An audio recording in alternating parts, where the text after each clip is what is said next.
This is a Film Stories original podcast.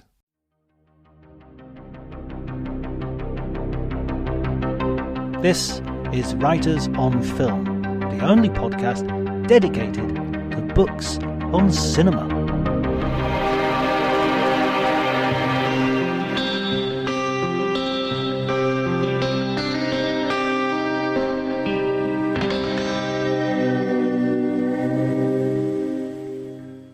Hello everybody and welcome to Writers on Film. My name is John Bleasdale. I'm a writer and film critic, and today I'm delighted to welcome back to the podcast Ellen E. Jones, who has just won a prestigious prize for her wonderful book Screen Deep: How Cinema and Popular Culture Can Change the World. Can solve racism and change the world. How film and TV can solve racism and save the world. Yeah, it's a very grand subtitle, so I've memorized it now. It took me a while though. I know, I've got a book out at the moment and I can't remember the title of my own book. I keep calling it Visible Darkness and it should be called Darkness Visible. So that's my own fault for using a Miltonic inversion in my title. So first off, I wanted to ask you this prize, about this prize that you've won, because you're the second time we've had a winner on the podcast, and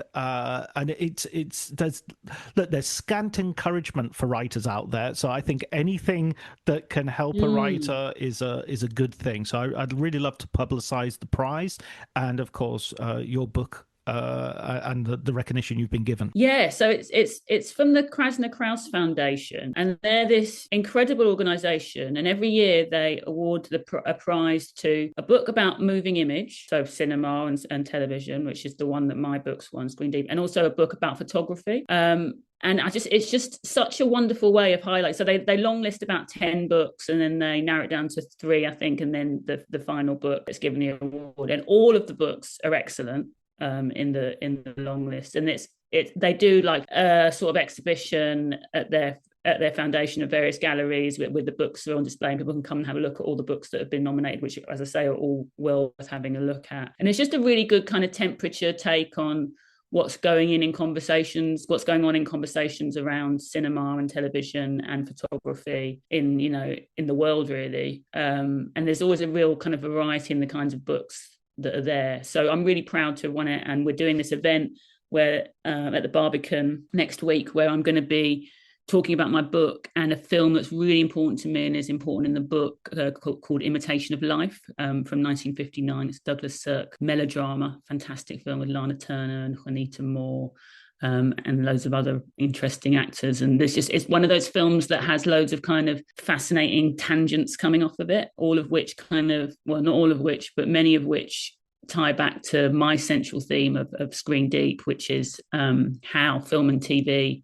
have been used in the construction of racial identities and also in racism itself, and how because of that they might in the future be used to dismantle racist ideas. And that's kind of my sort of exciting theory that I'm interested in unpicking, and that I think Imitation of Life is going to be a fun one to use to look at that a bit more. So this podcast is going to go out on Wednesday this week, so we're talking on the Monday. People who are listening to this will have and are around London will have the opportunity to attend. Brilliant. Yeah, I hope they do. I'm going to be I'm going to give a little intro to the film first, because there's lots of sort of details about it that I want people to be looking out for that can kind of enrich your viewing of it. I think with people there who've seen it before, I mean, I first saw it on telly as a kid, but I also think that it's one of those films that's got enough richness and sort of layer upon layer of irony, as a lot of Douglas Sirk's work does.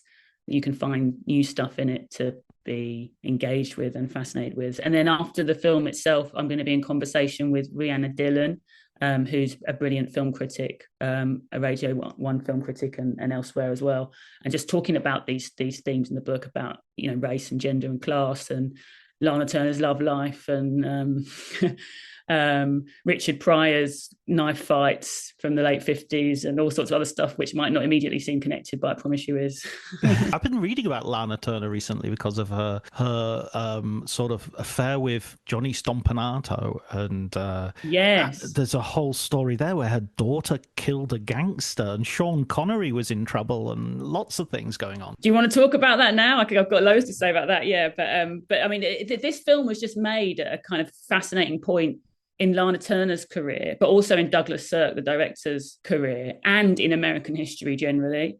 So it's this real sort of nexus with loads of different stuff going on, and it speaks to all of them in a really interesting way. So it was the final film that Douglas Sirk made before moving back to Germany. He was a German guy who'd come over in 1937 because he himself was a socialist who was married to a Jewish woman who was being persecuted by the Nazis. But his son from his first relationship was fighting for the German army.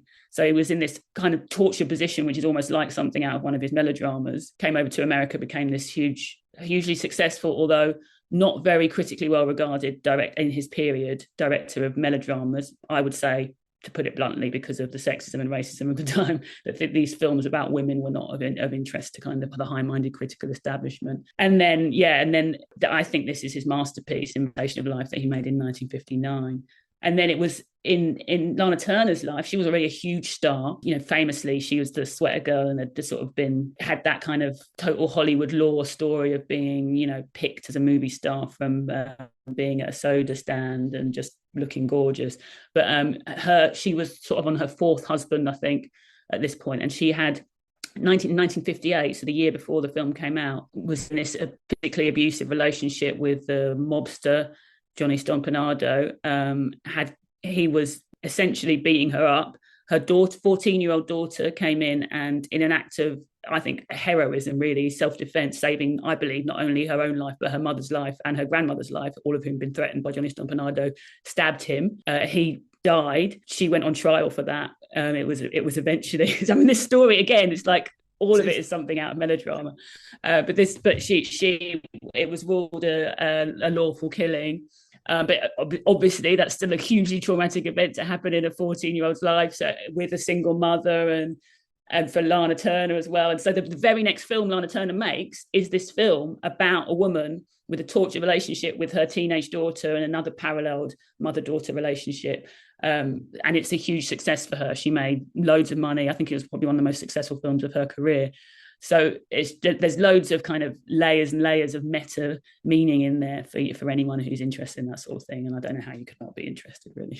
It's interesting as well. You talked just then about how critically Douglas Sirk wasn't well regarded by the more intellectual sort of branch, but how he had an audience, had a huge audience, and how you're looking at a movie which, you know, some would sort of dismiss or at the time as being, you know, oh, this is just melodrama, this is a so-called women's film, you know, which was a genre I guess you would compare to sort of chick flicks and chick lit, and that way of demeaning anything that talks about women and dismisses anything that talks about women, and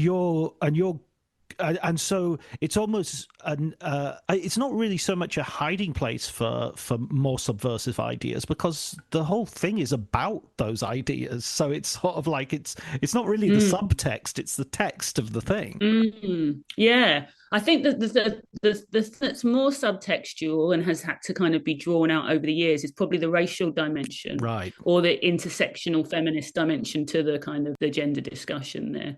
Like Imitation of Life is a really interesting text. It's originally a 1933 novel by a woman called Fanny Hurst, a Jewish woman who was good mates with Zora Neale Hurston, the, you know, towering figure of the Harlem Renaissance black writer. And she wrote this novel, which is about the phenomenon of passing, a sort of, I think to us in 21st century Europe and the UK, quite a strange idea to get our heads around, but basically is dependent on this one drop rule idea in you know, slavery and post-slavery America, where any amount of African genetic heritage means you are defined as black and therefore subject to slavery or to enslavement, or to, in you know, in after slavery, to oppression and, you know, all the other, you know, racist subjugation in society. But because of the way race actually works, because of the fact that it's actually kind of a social construct and porous, and the fact that you could if that's the case genetically, then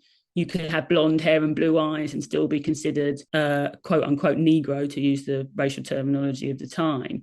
It meant that there was this possibility for people who looked white but were considered black, and all of these terms are in inverted commas, to pass, that is to abandon their family of origin and their country place of origin, where they would, if they stayed, be forever condemned to a sort of second, third, fourth class citizen lifestyle and to not have the opportunities that white people had, and then move into a place where their origins were unknown and live the life of a white person with all the opportunities, basically to live the life of a full human being entitled to the opportunities of, you know, human rights as prescribed by the philosophers of the Enlightenment, basically. So, I mean, what a choice.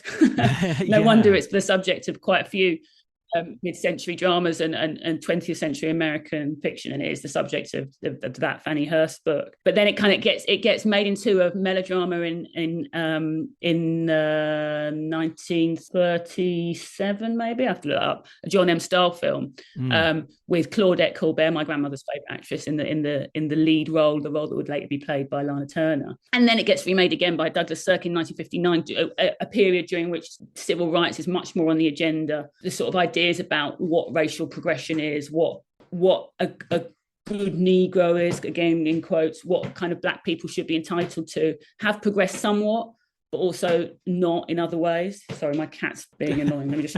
No worries at all. We're cat friendly. Yeah, good. Thank you. That's good to be on a cat friendly podcast. The only kind I would ever, entertain. There's lots of kind of conversation about, like, interestingly, when the book came out, Zora Neale Hurston said she was a fan of it, and Langston Hughes did too, another figure from the Harlem Renaissance. And then there was this really kind of scathing review of it, which I think utterly stands up to scrutiny today. Like, it's just really on point and incisive. I've forgotten the name of the guy that wrote it, unfortunately, but it'll come to me, which basically points out all the kind of mammy stereotypes in it. So the lead white, it's about a single white mother who, in all the adaptations, is down on her luck and then meets a black woman who becomes her maid, who also has a daughter, and the black woman's daughter is light-skinned and is interested in passing as they go on. So in the book version, it was initially regarded as kind of a positive thing that there's this relationship with the black character, but kind of later on he pointed out, this critic, that the sort of mammy undertones and the kind of the sort of ways in which white women are being liberated and black women are being exploited in order to further white women's liberation.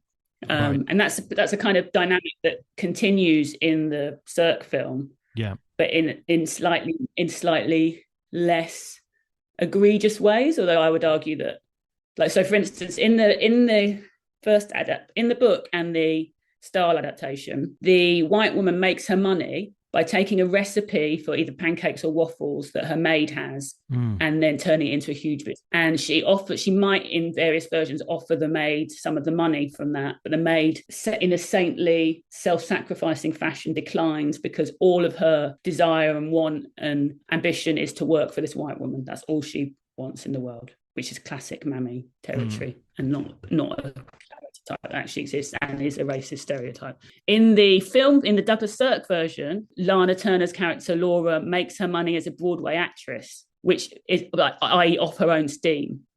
It's not entirely off her own steam, because she wouldn't be able to do it if she didn't have this black woman looking after her kids and her home for her, and, the way that a sort of a wife would do for a man in that period. But it's at least not quite as openly exploitative, financially exploitative as the early relationship. And also it allows Lana Turner to wear all these incredible costumes and jewelry and is part of the pleasure of watching the film. It reminds me a little bit as well of a 2021 film, Passing, Rebecca Hall directed, with Tessa Thompson and Ruth Negga. And one thing I only very recently discovered this film. It's been on my watch list for ages, and I really enjoyed it. I thought it was a really interesting look and a really good sort of shifting of perspectives as well, because you see it very much from a black perspective rather than a white perspective, and it's very much steeped in a black middle class that you never see on screen. That period, you always see you always see it from the white perspective, and you very rarely see it from the black perspective, and the fact that the black society has its own divisions within itself in terms of class. And one of the things I remember sort of Googling after I watched it was, why is Rebecca Hall making this film? Because she's, why is this film being made, written, directed by it's adapted from a novel, but by this, white woman.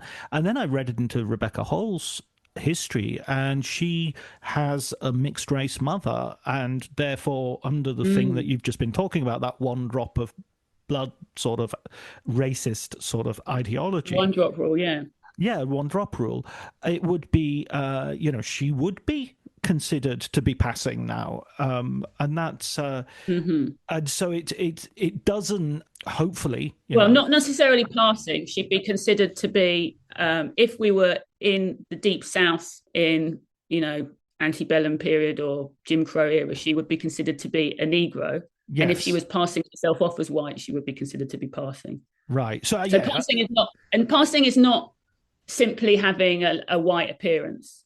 It's also it's denying your black identity, which society decides that you must adopt. Yeah, it's just important, because the notion of passing is sometimes used as a kind of derogatory way of talking about the people themselves, when obviously the people themselves are acting in whatever way they have to because of the boundaries that have been prescribed by society.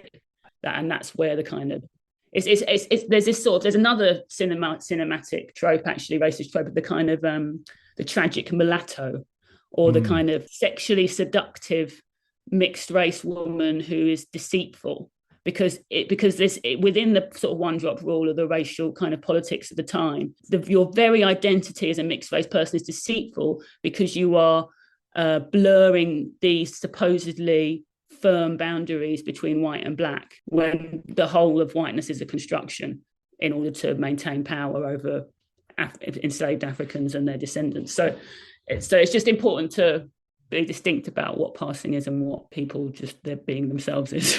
Yeah, no, absolutely. The context is everything, and you can't blame people for their choices when you don't understand. And also the historical context is fascinating, because I would argue that now, and I think probably, and I interviewed Rebecca Hall when Passing came out, and we spoke about this, because I consider myself to be a sort of racially ambiguous person as well, and so I was really fascinated by Passing. I thought it was a brilliant film. The book's really interesting, and how she'd adapt it. But I think it's important also to note that historical context changes. So Rebecca Hall now, I think, is probably and would consider herself to be white. Now, she might, in most contexts, would be received as a white person. She might describe herself as mixed race also, because that is a racial identity that's available to her in 21st century UK, less so in America, actually, where people talk about biracial and still talk, and the legacy of the one drop rule continues in people sort of forcing a more kind of distinct classification of people's racial identities. But because that idea of blackness as being a kind of hereditary one drop rule thing doesn't exist anymore in the same way as it did then. So, but what I'm saying is our identities are historically dependent and socially dependent on the context of the times as well.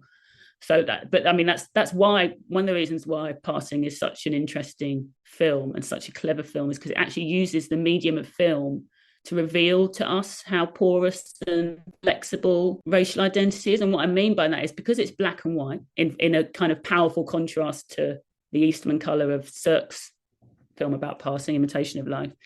The black and white tone of the film kind of flattens the tone of their skin colour. So you've got two actresses, Tessa Thompson and Ruth Negga, who in person have about roughly the same skin tone, I'd say.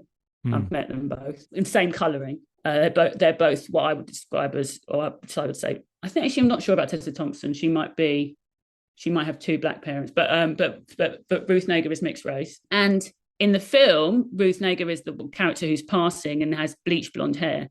Sometimes she does. You could see how she would pass for white because of the flattening of the film tone. But also, it's only the flattening of the film tone that's kind of it. If you see them in a colour film together, these are obviously two mixed race women or light-skinned black. So I think as I was saying that when I was initially describing my book, I think Passing is a really great example of how the same tools of cinema that have been used to kind of construct these firm, unbendable, oppressive racial identities are now kind of being used to liberate us in a way by revealing to us how actually flexible and porous and nonsensical and contextual these identities are. Yeah, I'm thinking as well, you were talking about that other stereotype of the mixed race sort of seductress. We're using a lot of quotation marks here. I hope everyone understands this is a good faith conversation. So,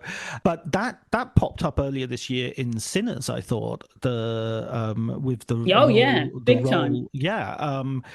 And of course in Sinners you've got Ellie Stanfield's role, exactly, and you've got a really interesting sort of mixture of the Irish as well, being sort of another sort of impoverished, oppressed group turning up as the sort of villains of the piece. Villains again. I mean, the thing is, these societies are not static; they're always changing. In passing, Tessa Thompson's character is at the heart of trying to change the society.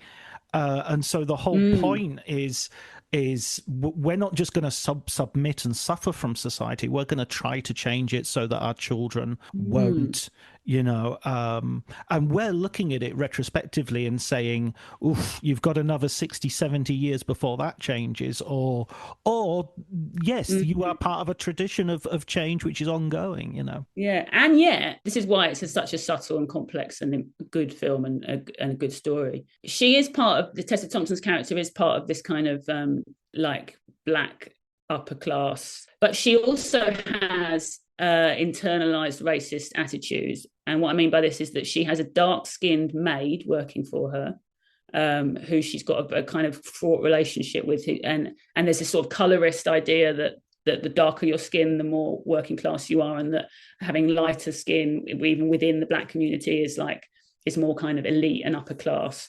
And she isn't really interrogating that. And I think that kind of colorism is something that you see, well, certainly right up to today, but like you see in, people now talk about in retrospect, and this is something that's happening in cinema as well, which is, I'm sorry to finish my sentence, people now talk about in retrospect, or are able to critique the civil rights movement in the 1950s and 1960s, and how in some ways that was, obviously it should be said it achieved a huge amount and was full of heroes, but it's good to be at a place where we can kind of critique that. So one of the things that people talk about, for instance, is that Rosa Parks is the face of the bus boycott. But there was another woman, I think her name, I can't remember her name, which is kind of proving the point in itself. I think it's Claudette Colvin or something like that, but I'd have to look it up, so maybe cut that out.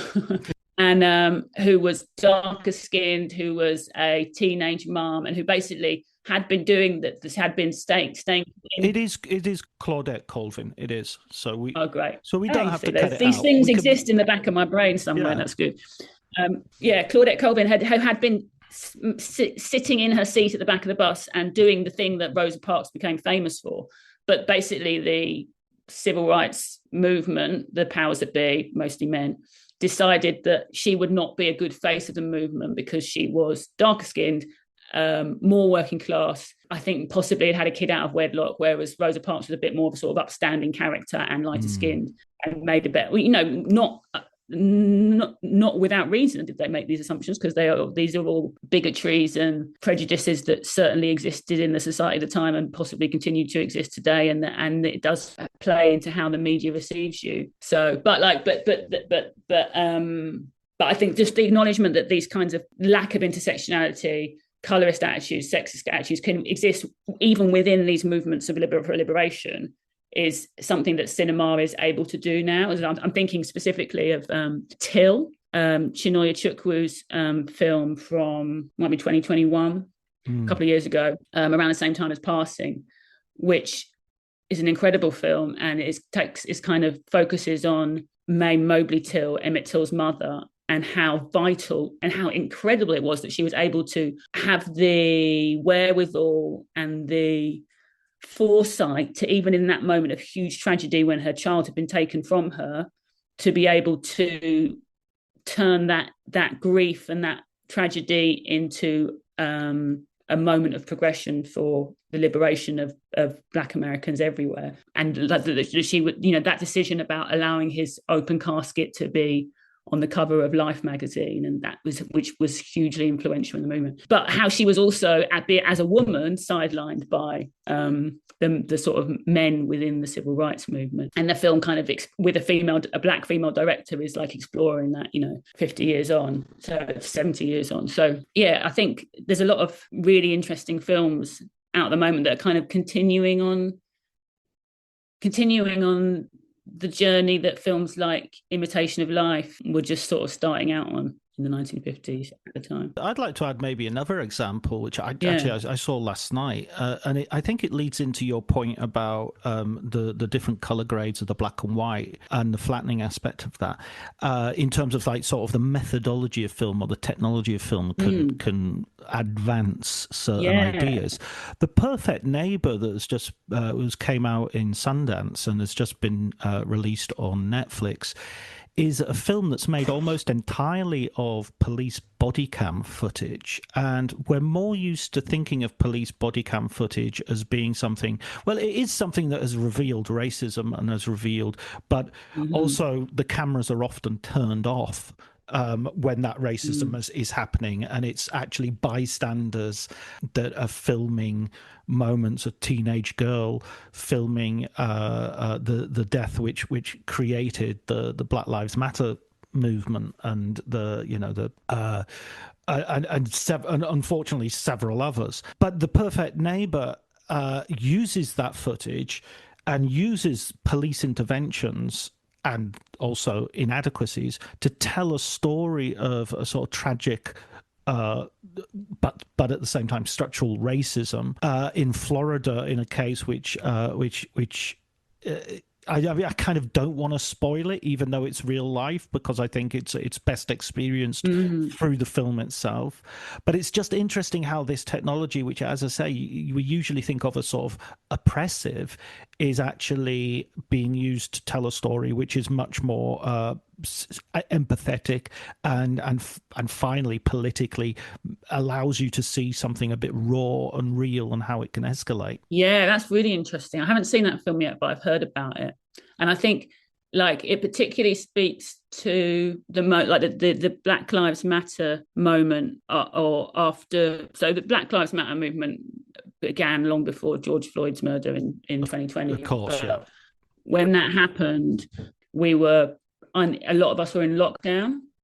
So there was this particular kind of intensity about the way people were seeing these, what you're talking about, sometimes police body cam footage, often someone's mobile phone footage of an incident of police brutality resulting in an unarmed Black person's death. Over and over again, they'd be in your kind of social media stream one after another.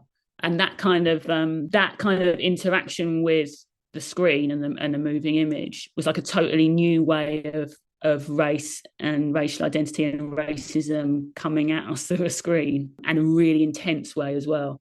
And so I think cinema has kind of been struggling to respond to that with a sort of equal level of intensity since. And maybe what Perfect Neighbor is doing, I'm really looking forward to seeing it now, is kind of working out a language for that now, which is really interesting. Yeah, you have to write to me and tell me what you think of it, because it's I think it fits into your argument, but you might see something I don't, and you certainly will have other views as well. Well, this leads on to what I wanted to talk about next as well, because as well as having, the prize that you've got is about books on things which are to do with the images in the moving screen, moving images on screens. And I would say of the last 2 years, the real thing that we've seen is essentially a genocide unfold on Instagram or Facebook or TikTok or wherever you get your reels or your mini videos.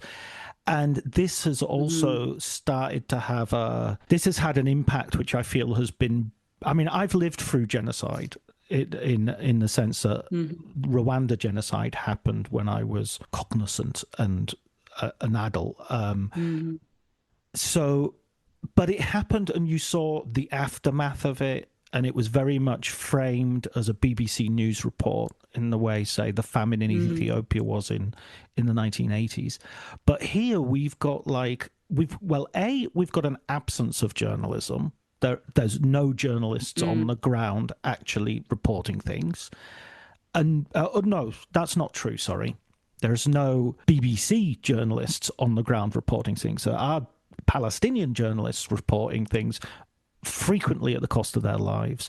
It connects to the subtitle of your book, essentially, this idea that we're dealing with this situation unfolding in front of us. And screens can have sort of a twofold, they connect us to the world, but they also protect us from the world. They're an intermediary, an interface, but they're also something which blocks. And I don't know, I'm as confused as a lot of people, but at the same time, I have massive emotional responses to this material. I think one of the things I'd like to talk about in the way that this relates to my book is a conversation I had with a Indigenous American or First Nations Canadian film critic called Jesse Wente for my book about the depiction of Indigenous Americans on screen, throughout the Western. In fact, from the very beginning of cinema, when Edison is making his Ghost Dance film, Indigenous Americans are some of the first subjects of cinema, like from the very, very earliest moving images. There are white men making films about Indigenous Americans and kind of through their own lens deciding what Indigenous American culture is and sort of shaping it. And then, the Ghost Dance film is particularly symbolic in a way because just a few years before then, Indigenous American people had been massacred for doing the Ghost Dance, which was like a sort of forbidden, it was essentially a forbidden form of expression of grief over having their land stolen from them and being massacred, throughout the kind of history of America. And so for them that to be the subject of a film which they were, making no money from, and it being kind of directed by a white man is kind of ironic and in a horrible way. The point is, what Jesse Wente talks about, and he's written about this extensively, is the way in which cinema can contribute to a kind of drip dehumanizing of a particular racial group, and how this is significant, not just because it's in poor taste or an incomplete picture of the world, but because it has direct consequences in that if we gradually come to believe that one group is less human, we can subject them to all kinds of violence and essentially ultimately to genocide if we don't believe that they have the same rights as another group. And cinema has also been engaged in a kind of dehumanizing campaign against Arab people.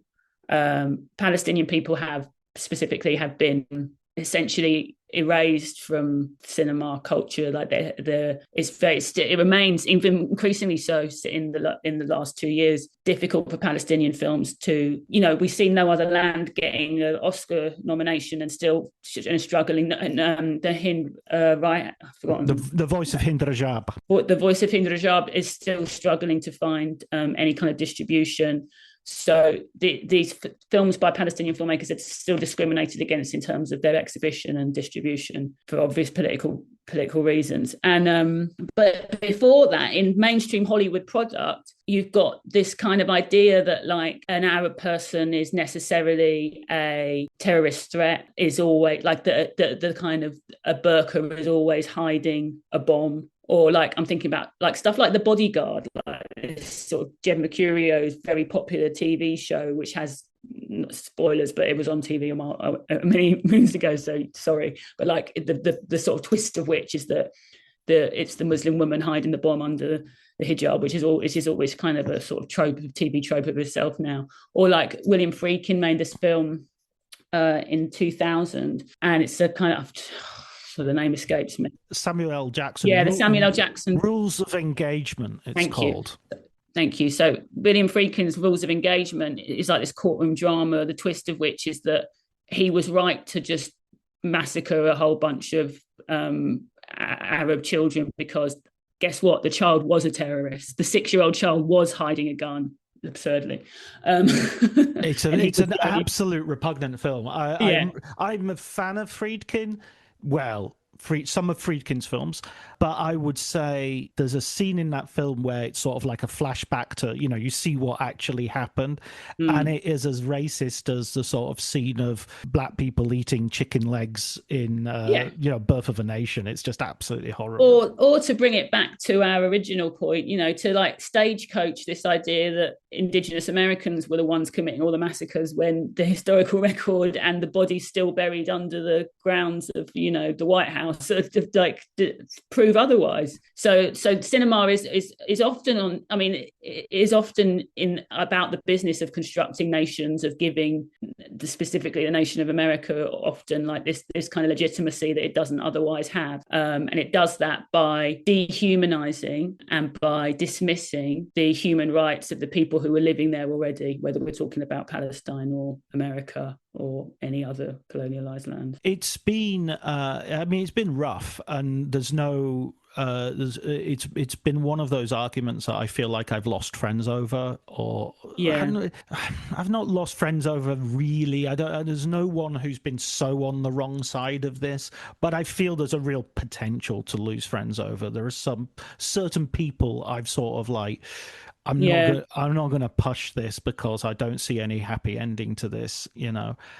Miriam Margolyes, who's someone I admire hugely, was talking very movingly about that, as a Jewish woman, right, a left-wing Jewish woman who cares about and stands up for and is vocal about the rights of Palestinians, that she has lost very close relationships to friends. And I have a lot of sympathy for Jewish people in that position, because it's horrendous. But also the truth is just the truth. Yeah, exactly. I'm certainly don't feel like I need to soften my opinion of it until there is evidence otherwise, because the evidence is all pointing in one direction at the moment. Yeah, I mean, it's horrific, and the reaction of cinema. I had the opportunity of seeing The Voice of Hind Rajab in Venice, and I was at the press screening, which was massive. I've never seen a press screening have such a reaction in that way. It was really moving. So let's hope they get distribution very soon. Okay, I know we have a limited amount of time today, and so what I'm going to do is I'm going to the original conversation we had about your book is going to come after this conversation, but I'd also like to ask you, if you've been reading any film books that you would like to recommend to our listeners. I've just read, which I did really enjoy, I have to say. Michael J. Fox has got another installment of his many memoirs. It's the status quo of autobiographic writers. Yeah. It's called Future Boy. And he's got no right to still be managing to find ways to make his career interesting. But I do think he has got a uniquely interesting career. And so it's specifically about this period of time, I think it's about 3 months in 1985, when he was both making a full series of Family Ties and filming Back to the Future, the first Back to the Future film. So essentially he was having to work like 20-hour days, which is insane. Right. And it's quite a kind of detailed account of how he managed to pull that off without speed and cocaine, surely. Never get mentioned. That's the one big omission, I will say that. But it's also it kind of in telling that story gets the heart of what I think is one of the most fascinating and glorious mysteries of 20th century American cinema, which is how this short working class Canadian became such a huge movie star. And the answer is bucket loads of charisma and really hard work. But like he's so I just find him very charming, and it's quite a slim volume, and it's sort of surprising how worthwhile it manages to be, despite the fact that this is the 5th installment of his memoirs. But good for him. I'm a fan. I love Back to the Future as well. There's lots of nice detail, and even if you are a massive Back to the Future fan like me, there's lots of kind of nice sort of surprising stuff in there. So that's my recommendation. There's a book to be written on Canadians in Hollywood, because there's so many of them. Keanu Reeves, William Shatner. Actually, a lot of to sort of bring it back to what we were talking about, a lot of the actors who play Indigenous Americans are actually First Nations Canadians, because they've got the short reason for why that is because they've got a much kind of stronger theatre scene there. So a lot of the actors, the sort of very trained actors, will come down to America and be passing themselves off as like different kinds of Sioux Indians or what have you. Yeah, absolutely. And I'd presume as well there'd be, the difference between the demarcation of Canada and United States wouldn't necessarily have mattered. It's all Turtle Island as far as I'm concerned. And also it's better than a Sicilian playing or Burt Lancaster, American, which was for a long time, or a Jewish guy, which was for a long time the way they did it. Speaking to you, Ionized Cody, may you rest in peace and power. Thank you so much, Ellen, for joining me. It's been a real pleasure to talk to you again. You too. And congratulations on the prize. Thank you very much.